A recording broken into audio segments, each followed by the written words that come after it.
মাননীয় স্পিকার, আপনি যদি মাননীয় সদস্য জয়নাল ফারুক সাহেবরে একটু ফ্লোর দেন, তারপর আমি কথা বলতে চাই ওনাদের ব্যাপারে, তা আপনি ওনাকে একটু ফ্লোর দেন। ইয়েস, মাননীয় সদস্য জয়নাল ফারুক।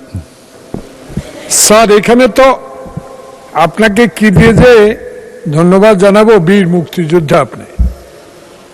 আমি আসলে সময় ক্ষেপণ করতে চাই না এই সংসদে।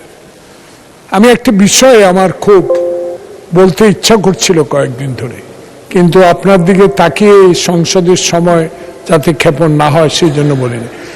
জেনারেল এমএজি উসমানীর নাম ঢুকতে আমি দেখি, এখন মনটা ভরে যায়।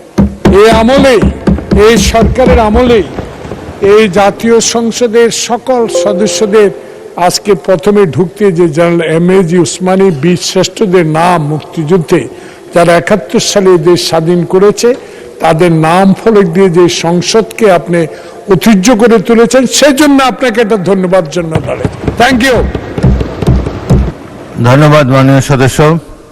মুক্তিযুদ্ধ জাতির অহংকার এবং প্রধান সেনাপতি জেনারেল আতাউল গনি উসমানী এই দেশের একজন ক্ষণজন্মা ব্যক্তিত্ব এবং জাতির এক সূর্য সন্তান।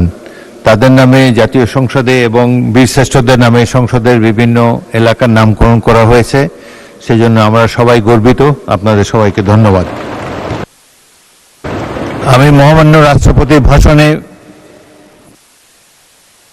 মাননীয় চিফ হুইপ। মাননীয় স্পিকার, আমাদের এই বিষয়টা যেহেতু উত্থাপিত হয়েছে সেহেতু বলা দরকার, মাননীয় প্রধানমন্ত্রী এবং সংসদ নেতা তার নির্দেশেই আমাদের 7টি গ্যালারি আছে, 7 জন বীরশ্রেষ্ঠের নামে দেওয়া হয়েছে এবং মেইন গেটটা আমাদের ক্ষণজন্মা পুরুষ বাংলাদেশ স্বাধীনতা যুদ্ধের সর্বাধিনায়ক আতাউল গনি উসমানী সাহেবের নামে দেওয়া হয়েছে। মাননীয় প্রধানমন্ত্রীর নির্দেশেই এই কাজটি করা হয়েছে এবং সে কারণে মাননীয় প্রধানমন্ত্রীকে আমি আমার তরফ থেকে এবং সংসদের তরফ থেকে ধন্যবাদ জানাতে চাই। দ্বিতীয়ত হলো, গতকালকে সংসদ একটু দেরিতে বৈঠক হয়েছে। আমরা এ যাবৎকাল সংসদ নির্ধারিত সময় টাইমলি বসেছে।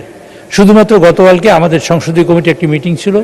মিটিংটিতে মাননীয় প্রধানমন্ত্রী ওইখানে রাষ্ট্রীয় প্রোগ্রাম থাকার কারণে উনি আসতে দেরি হওয়ার কারণে আমাদের 10 মিনিট দেরি হয়েছে। আমরা হিসেব করেছি 10 মিনিট পরেই আমরা সংসদে এসেছি এবং আমি সংসদে ঢুকেছি, তখন সবাই ঢুকেছে, 10 মিনিট দেরি হয়েছে।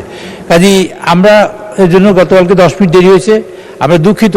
কিন্তু কথাটা হলো 10 মিনিটের জায়গায় যদি আধা ঘন্টা বলেন সেটা কিন্তু দুঃখিত না, সেটা একটু অসুবিধা। কাজে 10 মিনিট দেরি হয়েছে এবং 10 মিনিটের ঠিক 11 মিনিটের সময় আমি সংসদে ঢুকেছি, আমার খেয়াল আছে। কাজেই ভবিষ্যতে আমরা সতর্ক থাকবো সবাই মিলে, যাতে আমাদের দেরি না হয় এবং টাইমলি যেন শুরু করতে পারি। তৃতীয়ত হলো আরেকটা বিষয়, মাননীয় স্পিকার, সংসদে আজকে মাননীয় নেতা আমাদের সংসদে মাননীয় প্রধানমন্ত্রী উনি যশোর গিয়েছেন। সঙ্গত কারণে আমাদের অনেক সদস্য সেখানে গিয়েছেন, অনেক মন্ত্রীও গিয়েছেন। কাজেই সে কারণেও আজকে একটু দেরি হতে পারে, তবে আমরা চেষ্টা করবো সবাই মিলে ভবিষ্যতে 4 মিনিট, হ্যাঁ আর 4 মিনিট ভবিষ্যতে যাতে সবাই টাইমলি আমরা আসি। মাননীয় সদস্যবৃন্দ, আমি বিশেষ করে সরকারি দলের আমি চিফ হুইপ হিসেবে আমি সকলের কাছে অনুরোধ করতে চাই, ইন টাইম আমরা আসবো এবং ইন টাইম যাতে সংসদ শুরু করতে পারি তার চেষ্টা করবো ইনশাল্লাহ। মাননীয় স্পিকার, আপনাকে ধন্যবাদ।